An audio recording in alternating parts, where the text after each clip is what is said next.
오늘 저와 여러분이 살펴볼 고린도후서 6장 3절에서 13절 바로 앞에 있는 본문은 5장 27절에서 6장 2절까지의 자신의 정체성에 대해서 사도 바울이 분명히 얘기를 하고 있습니다. 그것은 바로 자신이 하나님으로부터 화목케 하는 직책을 받았다고 말하고 있습니다. 그리고 그 직책은 그리스도의 강권적인 사랑으로 임하였다라고 말하고 있습니다. 이렇게 사도 바울은 스스로를 하나님의 일꾼으로 분명하게 인식을 하고 있습니다. 하나님의 일꾼으로서 하나님의 백성들을 하나님과 화목하게 하는 직책을 받았다고 얘기를 합니다. 그러한 정체성을 바탕으로 그러면 과연 어떻게 사는 것이 하나님의 일꾼답게 사는 것인가를 오늘 본문에 기록하고 있는 것입니다. 오늘 사도 바울의 고백을 통하여서 동일하게 저와 여러분들이 하나님의 일꾼이기 때문에 그 일꾼된 우리들이 어떻게 사는 것이 하나님의 일꾼답게 사는 것인지를 함께 생각함으로써 우리도 올바르고 분명하게 사도 바울의 길을 따라가는 주의 일꾼들이 되시기를 바랍니다. 먼저 첫 번째로 생각할 것은 하나님의 일꾼은 그 직책이 회방을 받지 않도록 사는 사람들이라는 사실입니다. 오늘 3절 말씀을 한번 보시겠습니다.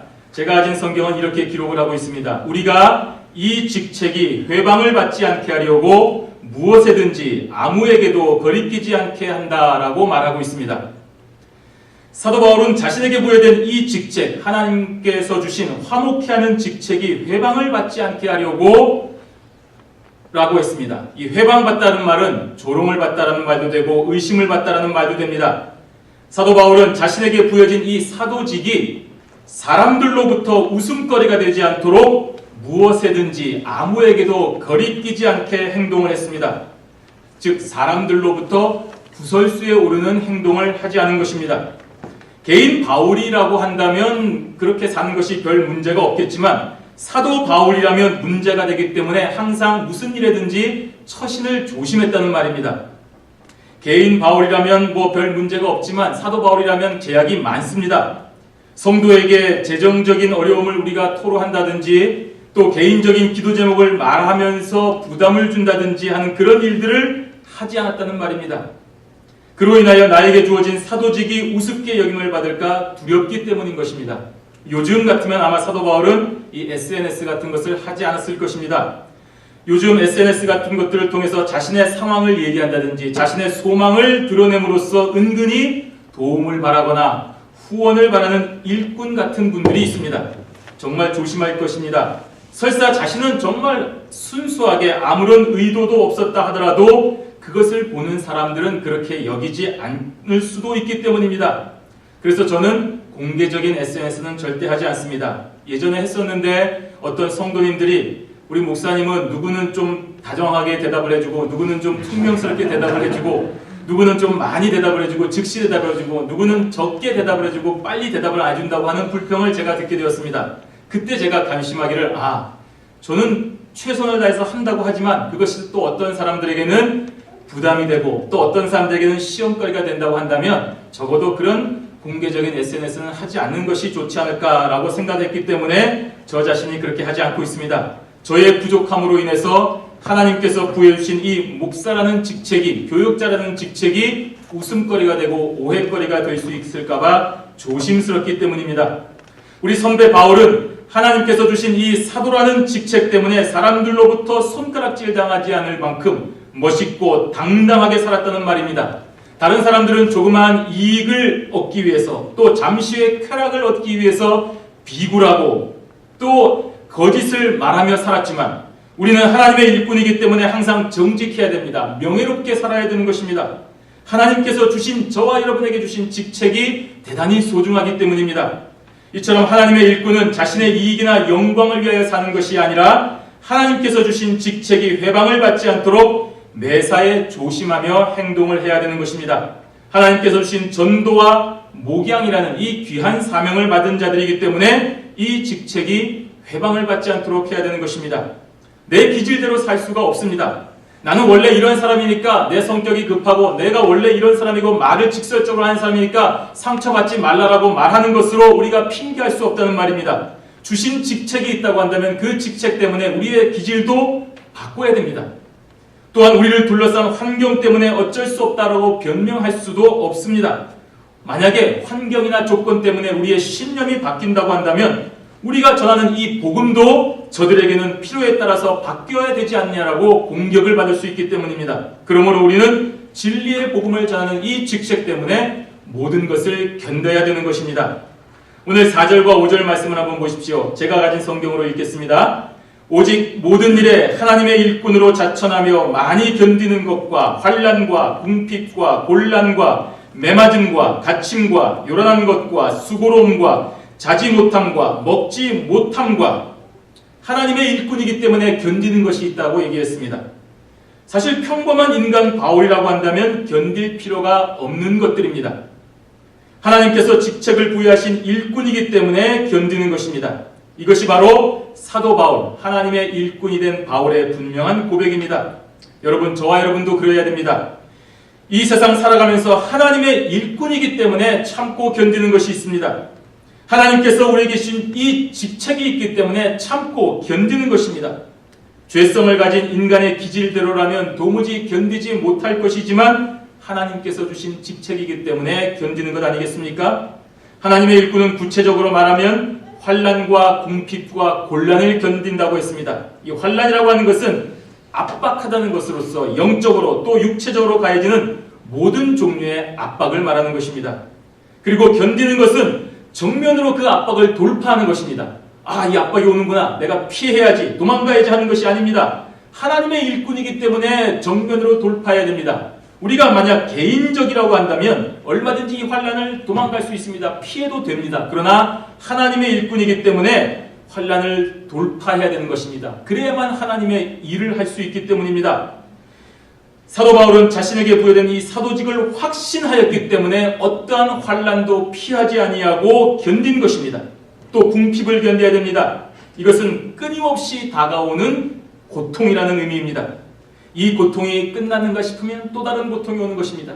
이것이 끝났나 싶으면 또 다른 것이 온다는 말입니다.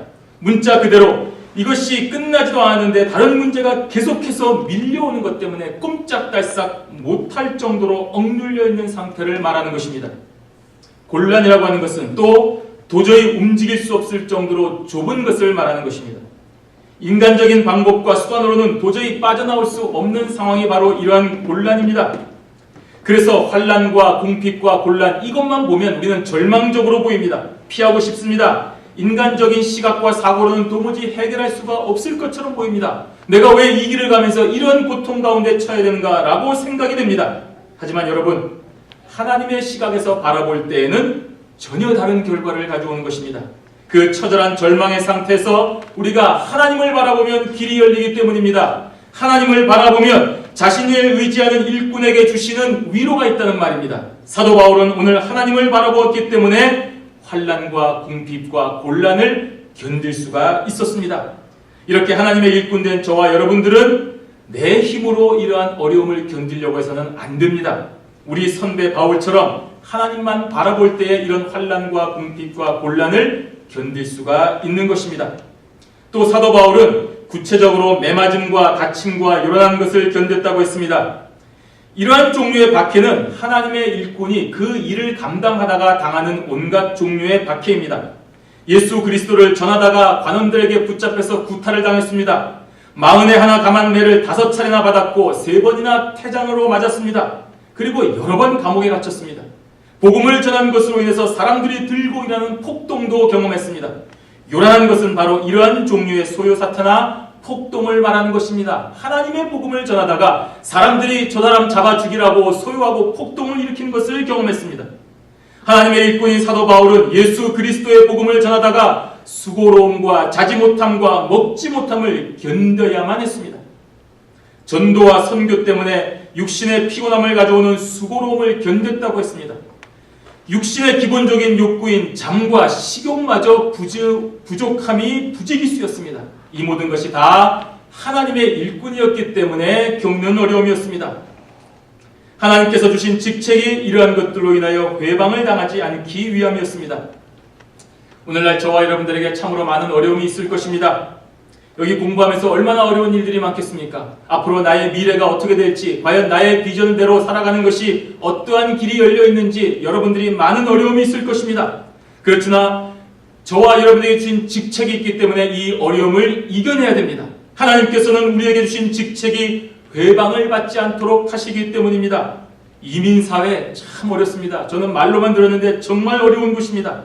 여기서 잠시 사역하시는 분이 계십니까? 혹시 계속하여 이곳에서 사역하시려고 마음을 정하신 분이 계십니까? 여러분, 마음을 굳게 하셔야 됩니다. 다른 사람의 도움 받으려고 하지 마시기를 바랍니다. 저들은 그러한 도움을 준 것으로 인해서 우리를 쉽게 보고 우습게 보는 것입니다.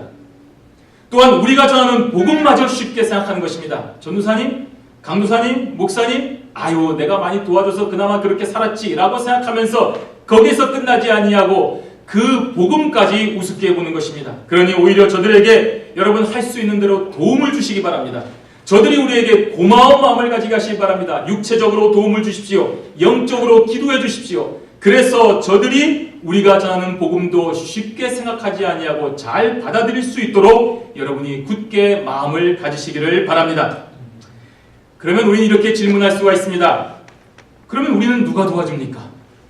여러분, 하나님을 소망하십시오. 그래서 두 번째로 생각할 것이 하나님의 일꾼은 하나님의 능력으로 사는 사람이라는 것을 기억하시기를 바랍니다. 하나님의 일꾼은 어떠한 상황에서도 하나님의 일꾼답게 살아야 됩니다. 그러면 하나님의 일꾼답게 사는 것이 무엇입니까? 오늘 6절에 보시면 깨끗함과 지식과 오래 참음과 자비함과 성령의 감화와 거짓이 없는 사랑이라고 했습니다. 하나님의 일꾼은 깨끗함이 있어야 됩니다. 도덕적으로 순결하고 흠이 없는 것이라는 말입니다. 그 말은 하나님의 일을 하면서 아무런 사심이 없다는 말입니다. 오로지 하나님의 영광만을 위하여 사는 것입니다. 하나님의 능력을 이용하여서 나의 개인적인 욕심을 채우려고 하지 않는 것입니다. 하나님의 영광을 사하여 사는 것이지 내 명예를 추구하지 않는 것입니다. 교회의 유력한 장로나 집사나 권사의 눈에 잘 보이면 내가 무슨 이득이 있을 것이라고 착각하면 안 되는 것입니다. 저들이 보기에 좋으면 내 사역지가 평탄할 수 있고 내 사례비가 올라갈 수 있고 내 가족이 편안한 마음으로 갈 수 있다라고 생각을 하지 말아야 됩니다. 그러다 보면 저들이 좋아하는 사역을 할 수밖에 없기 때문입니다. 하나님의 일꾼은 저들의 영광을 위하여 살지 아니하고 오로지 하나님의 영광을 위하여 살아야 되기 때문입니다. 단 한순간이라도 어느 한 부분이라도 하나님의 영광을 내 것이라고 착각하거나 그 영광을 나의 이익을 위하여 사용하려고 한다면 우리는 하나님의 일꾼답지 못한 삶을 사는 사람입니다. 그리고 하나님의 일꾼은 바로 하나님으로부터 주어진 지식을 가지고 있어야 됩니다. 이러한 지식은 그리스도 안에 있는 자들이라고 한다면 누구나 주어지는 것입니다. 하나님의 일꾼은 바로 이러한 지식을 알기 위하여 날마다 힘써야 되는 것입니다. 아무리 바쁘고 힘들어도 여러분 성경 읽고 계시는 줄 압니다. 하나님의 나라와 그 일들을 하는 것이 어떠한 것인지를 알려고 애쓰고 있는 줄 압니다. 성경을 공부하시는 줄 압니다. 좋은 신앙 서적을 읽고 계시는 줄 압니다. 그래야 하나님의 일꾼답게 사는 것이기 때문입니다. 이미 여기까지 오신 분들은 이러한 도전의식을 가지고 있는 참 좋은 분들이라고 생각을 합니다. 한국 목회지에서 어떤 경쟁력을 가지기 위해서 여러분의 이력서에 좋은 스펙, 외국에서 목회를 했던 경험이라든지 외국에 유학했다는 그런 스펙 하나 추가하려고 여기 오신 분들이 아니라고 저는 생각합니다. 보다 더 깊은 진리의 말씀을 추구하기 위해서 이 힘든 유학생활을 견디며 인내하고 있다라고 저는 감히 확신하고 있습니다. 이러한 좋은 기회를 마음껏 사용하셔서 하나님으로부터 주어진 지식을 충만하게 채우시는 은혜가 있기를 바랍니다. 하나님의 일꾼은 마땅히 그러해야 되기 때문입니다. 또 하나님의 일꾼은 성령의 열매를 맺는 삶을 살아야 됩니다. 오늘 사도 바울은 보니까 성령의 감화가 있었다고 고백을 하고 있습니다. 이는 명백하게 성령 하나님의 도우심으로 인하여 열매를 맺는 삶을 살았다는 것입니다. 성령의 도우심으로 오래 참음과 자비함과 거짓이 없는 사랑의 열매를 맺을 수 있었다고 말합니다. 이처럼 하나님의 일꾼은 겸손히 성령의 도우심을 의지해야 하는 것입니다.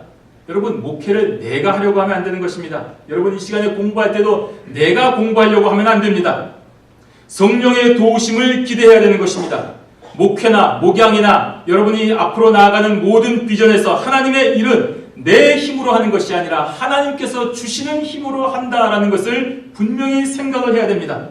여러분, 하나님의 일을 내 힘으로 하려고 하면 반드시 문제가 생깁니다. 나를 십자가에 죽이고 하나님의 능력만 나타나게 해야만이 하나님의 일을 할 수 있는 것입니다. 하나님의 일꾼은 이처럼 성령의 도우심만을 바라야 되는 것입니다. 그래야 성령의 열매를 맺는 것입니다. 아니면 나의 열매를 맺을 수밖에 없는 것입니다. 우리 7절 상반절에 보십시오. 진리의 말씀과 하나님의 능력 안에 있다라고 했습니다. 이 진리의 말씀은 우리가 알다시피 예수 그리스도의 복음을 말하는 것입니다. 그리고 그 복음을 전함에 있어서 오직 하나님의 능력만을 의존하였다는 말입니다.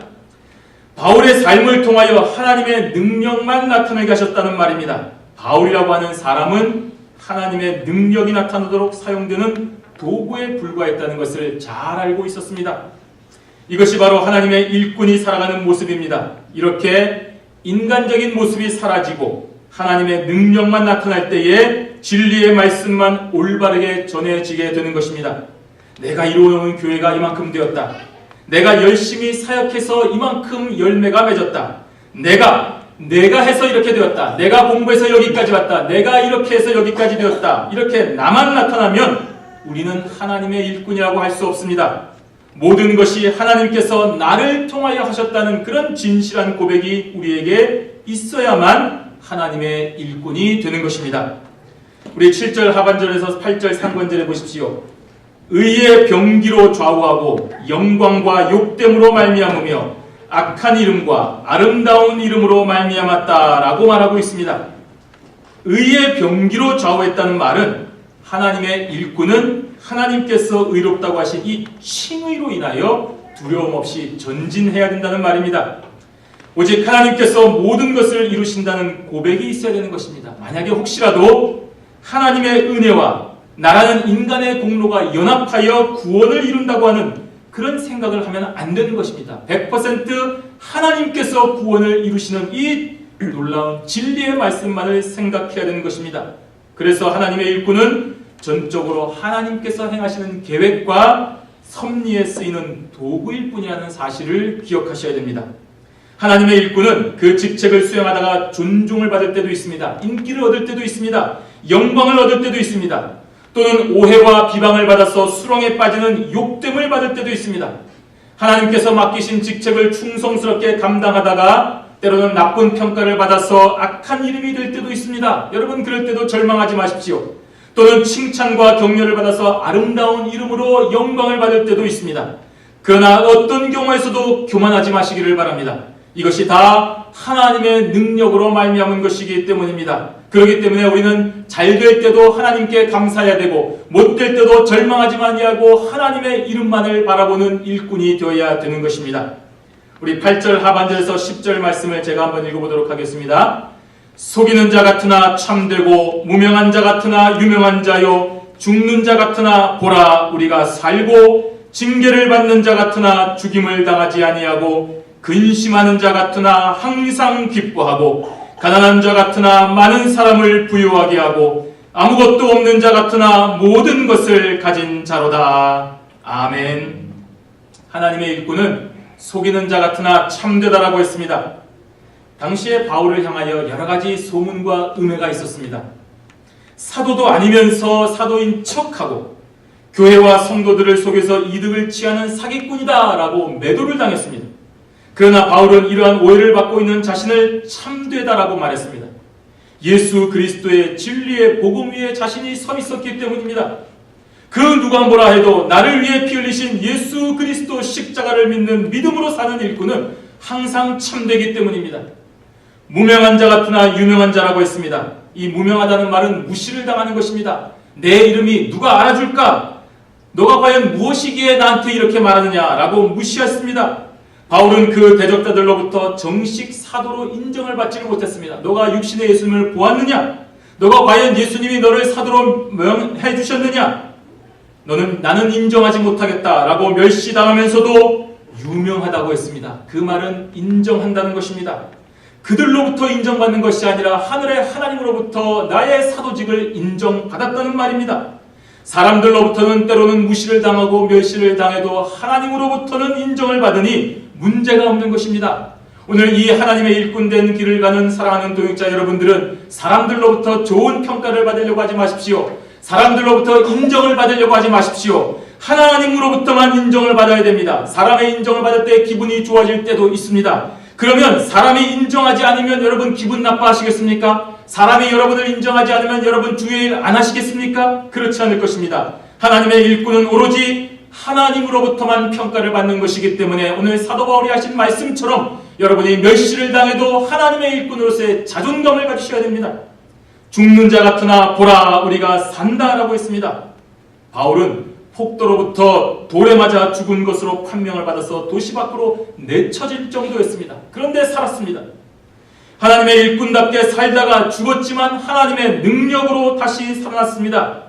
이것은 명백히 우리는 죽고 예수의 생명이 우리 죽을 육체에 나타나게 하려 함이라는 하나님의 말씀을 이루시는 것입니다.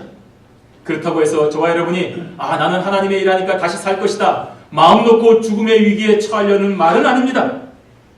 보라 우리가 살고라는 이 감탄사적인 고백은 자신을 그 죽음에서 다시 살리시는 하나님의 은혜에 대한 예기치 못한 감격을 고백하는 것입니다. 내가 주를 위하여 죽기까지 싸웠더니 주께서 다시 살려주셨구나 하는 것을 경험한 것입니다. 이제 내가 죽음에서 살아났으니 더 영광을 가지고 그것이 아니라 죽음에서 살리신 것을 보니 아직까지 이 땅에서 내가 하나님으로부터 맡겨주신 일들이 끝나지 않았음을 고백하고 그 일을 완수하기 위하여 계속하여 나가겠다는 말입니다. 징계를 받는 자 같으나 죽임을 당하지 아니한다고 했습니다. 이 징계라고 하는 말은 훈련하고 양육하고 교육하다는 말이 아니겠습니까? 바울이 당한 수많은 징계가 그를 더욱 성숙하게 연단시키시는 하나님의 은혜인 것을 고백하는 것입니다. 왜냐하면 이러한 징계를 통하여 죽임을 당하지 아니했기 때문입니다. 여러분 고난 가운데 죽지 아니합니다. 여러분 아무리 힘든 위기가 있어도 저와 여러분들은 하나님의 일꾼이기 때문에 하나님께서 죽이지 아니하십니다. 하나님께서 죽이시면 우리는 그 사명 당하고 천국에 있는 것 아니겠습니까? 더 좋은 것이 아니겠습니까? 그러니 죽임을 당하지 아니한다는 것을 믿고 담대하게 하나님의 일을 감당하시기 바랍니다. 오히려 이전보다 더 강하고 담대한 하나님의 일꾼으로 거듭나는 결과가 바로 우리에게 있는 징계와 연단인 것입니다. 그러니 이 또한 하나님께서 바울을 향하여 베푸시는 은총인 것을 오늘 우리 선배 바울이 고백을 하고 있는 것입니다. 근심하는 자 같으나 항상 기뻐한다고 했습니다. 물론 바울도 사람인지라 거짓 사도들의 그런 끊임없는 모략과 음해로 인하여 근심이 되었습니다. 왜 안 그렇게 했습니까? 저 사람 가짜다. 저 사람이 전하는 복음 가짜다. 계속해서 그런 루머와 모략이 있으면 근심할 수밖에 없습니다. 사랑하는 고린도 교회를 비롯한 많은 교회가 여러 가지 분쟁을 가지고 우상 숭배하고 음란하고 분열의 문제를 가지고 있기 때문에 우리 선배 사도 바울이 근심했습니다. 사랑하는 유대인들의 구원을 받기 위하여 날마다 근심했다고 했습니다. 그러나 바울은 이러한 근심에도 불구하고 항상 기뻐했습니다. 왜냐하면 결국에는 하나님께서 자신과 택한 백성들에게 보여주실 영광을 믿고 소망을 했기 때문입니다. 가난한 자 같으나 많은 사람을 부유하게 한다고 했습니다. 바울은 비록 현실적으로 물질은 없었습니다. 가난한 자였습니다. 그러나 그에게 있는 그 영적인 부유함과 풍성함은 많은 사람들을 풍성하게 했습니다. 이처럼 저와 여러분들 하나님의 일꾼들은 사람들에게 빵을 주는 것이 아니라 생명을 주는 사람입니다. 빵은 유한한 것이지만 생명은 무한합니다. 세상의 것은 한계가 있지만 하나님의 것은 한계가 없습니다. 하나님의 일꾼은 이 세상에 가치를 주는 사람이 아닙니다. 하나님의 일꾼은 영원한 하나님의 생명을 전달하는 사람입니다. 그러니 여러분 당당하시길 바랍니다. 나에게 비록 이 세상의 어떤 지식과 이 세상의 가치는 없다 할지라도 영원한 하나님의 나라의 생명을 전달해주는 사람이니 하나님의 일꾼으로서 당당하시기를 바랍니다. 아무것도 없는 자 같으나 모든 것을 가진 자라고 했습니다. 실제 바울은 아무것도 가진 자가 없습니다. 집도 없었습니다. 돈도 없었습니다. 믿고 사랑하는 동포들에게 살해의 위협을 당하며 이방인들로부터 멸시를 당하는 자들이었습니다. 아무것도 없는 정도가 아니라 그야말로 세상의 찌꺼기와 같은 존재라고 했습니다. 그러나 바울은 스스로 모든 것을 가진 자라고 자부하고 있습니다. 아무것도 없는 사람이 그냥 한번 호기롭게 외치는 말이 절대로 아닙니다. 실제로 바울은 이 세상에서의 삶에 제한되지 않고 영생의 삶까지를 함께 보고 있었습니다. 독생자 예수 그리스도까지 우리를 위하여 대속물로 주신 우리 하나님께서 그 아들과 함께 모든 것을 우리에게 은사로 주시지 아니하겠습니까? 여러분들이 하나님의 일을 하시겠습니까? 하나님께서 은사를 주십니다. 하나님께서 그에 합당한 모든 능력을 주시는 분이십니다. 그러니 우리는 모든 것을 가진 자들이 아니겠습니까? 이처럼 하나님의 일꾼은 내 생각과 계획이 아닌 하나님의 능력으로 사는 자들입니다. 하나님께서 허락하신 만물을 소유한 자입니다. 그러므로 어떠한 상황 속에서도 항상 하나님의 일꾼답게 살아야 됩니다. 속임당하고 무명한 자 같고 죽는 자가 되는 것 같고 징계를 받고 근심할 상황에서도 저와 여러분들은 하나님을 믿고 항상 기뻐하고 많은 사람을 부유하게 하는 모든 것을 가진 자라는 분명한 정체성을 가지고 살아가셔야 됩니다. 마지막 세 번째로는 하나님의 일꾼은 다른 사람들을 향하여 마음을 넓게 가져야 되는 것입니다. 우리 오늘 11절 보십시오. 고린도인들이여 너희를 향하여 우리의 입이 열리고 우리의 마음이 넓었으니 라고 했습니다. 지금까지 사실 사도 바울은 아주 격한 감정을 가지고 말을 해왔습니다. 그런데 이제 이 부분에서 자신의 격한 감정을 추스리면서 고린도 교인을 향하여 숨김없이 솔직하게 자신의 감정을 표현하고 있습니다. 비록 거짓 사도들의 말에 잠시 현혹되어서 자신을 괴롭히고 예수 그리스도의 진리의 복음에서 멀어지는 엄청난 실수를 했던 고린도 교인들이지만 그럼에도 불구하고 사도 바울은 그러한 실수를 이제는 다 용서하고 용납함으로써 다시금 넓은 마음으로 포용할 준비가 되었다는 말입니다. 아니, 애초부터 고린도 교인들을 향하여 마음이 좁아지지 않았다는 말을 하고 있는 것입니다. 12절 말씀에 너희가 우리 안에서 좁아진 것이 아니라 오직 너희 심정에서 좁아진 것이니라 라고 말했습니다. 고린도 교인들의 마음이 좁아진 것이 있다면 사도 바울의 부족함이나 언행 때문이 아니라 저 거짓 교사들의 모함 때문에 스스로 좁아진 것이라는 말입니다. 너희들이 사실이 아닌 소문에 불과한 말을 듣고 바울을 향하여 마음이 좁아졌다는 말입니다. 이 땅의 성도는 여러분 목회를 하시다가 여러분 목양을 하시다 이러한 모습을 자주자주 목격을 하게 될 것입니다. 여러분 그럴 때마다 절대로 실망하거나 분노하셔는 안 됩니다. 저 사람이 나의 진심을 왜 몰라줄까? 저 사람이 나에게 왜 이렇게 오해를 할까? 저 사람은 내가 이렇게 진심을 다하는데 왜 나를 몰라주고 끊임없이 오해하고 나를 이렇게 힘들게 할까? 여러분 그 사람을 향하여 화내거나 그 사람을 향하여 내치거나 그 사람을 정말로 오해해서는 안 되는 것입니다. 오늘 이렇게 바울이 보여주는 모습처럼 그 마음마저 그 모습마저 용납하는 자들이 되셔야 됩니다. 그리고 저들을 향하여 사랑으로 권면해야 됩니다. 그래서 사도 바울은 오늘 마음을 넓히라고 강하게 권면하고 있는 것입니다. 13절을 보십시오. 내가 자녀에게 말하듯 하노니 보답하는 양으로 너희도 마음을 넓히라고 했습니다.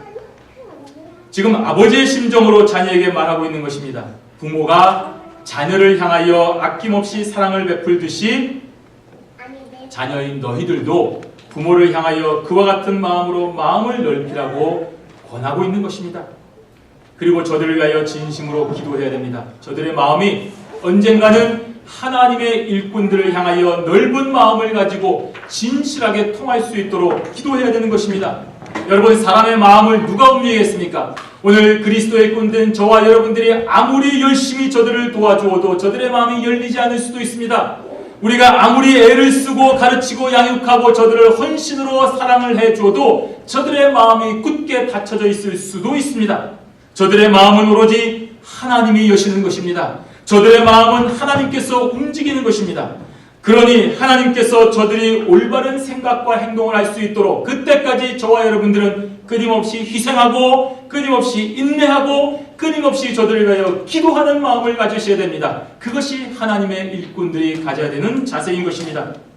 사랑하는 동역자 여러분, 하나님의 일꾼은 하나님께서 맡겨주신 이 직책을 소중하게 여기며 그 직책이 어떤 해방을 받지 않도록 모든 일에 참고 인내하며 우리의 성질을 죽이고 살아가는 사람입니다. 육체의 소욕을 죽여야 됩니다. 우리의 말과 행동으로 인하여 다른 사람들이 거리낌을 받지 않도록 해야 됩니다. 내가 내뱉는 말, 내가 하는 행동 때문에 나 자신이 우습게 되는 것은 견딜 수 있지만 나의 복음마저, 내가 전하는 이 사로지게 복음마저 회방을 받지 않도록 해야 되는 것입니다. 하나님의 일꾼은 하나님께서 주신 능력으로 사는 사람입니다. 여러분, 우리에 대한 평가는 하나님께서만 하시는 것입니다. 세상의 평가와 세상의 시선에 절대로 신경 쓰지 마시기를 바랍니다. 하나님께서 어떻게 우리를 인정하시는가, 바로 그것만을 기억하시기를 바랍니다. 하나님의 일꾼은 마지막으로 다른 사람들을 향하여 마음을 넓게 가지는 사람이라고 했습니다. 확인되지 않은 소문이나 예기치 않은 몇 가지 사실들로 인하여 우리를 오해할 수 있습니다. 우리를 판단할 수 있습니다. 그러나 그럴 때일수록 우리는 저들을 향하여 더 마음을 넓게 하고 하나님께서 저들의 마음을 열어주시고 우리가 가진 진실한 마음이 서로 소통될 때까지 그 하나님의 크신 사랑에 감사하며 하나님께서 주신 귀한 양들을 향하여 우리의 마음을 넓히는 목양을 가지는 그러한 일꾼들이 되시기를 바랍니다. 오늘도 하나님의 일꾼이란 이 크고 위대한 직책을 가지고 하나님께서 주시는 능력 안에서 하나님의 일꾼답게 마음을 크게 넓게 가지시고 하나님의 영광만을 위하여 사는 주님의 동역자들이 되시기를 주님의 이름으로 축원합니다. 아멘. 함께 기도하시겠습니다.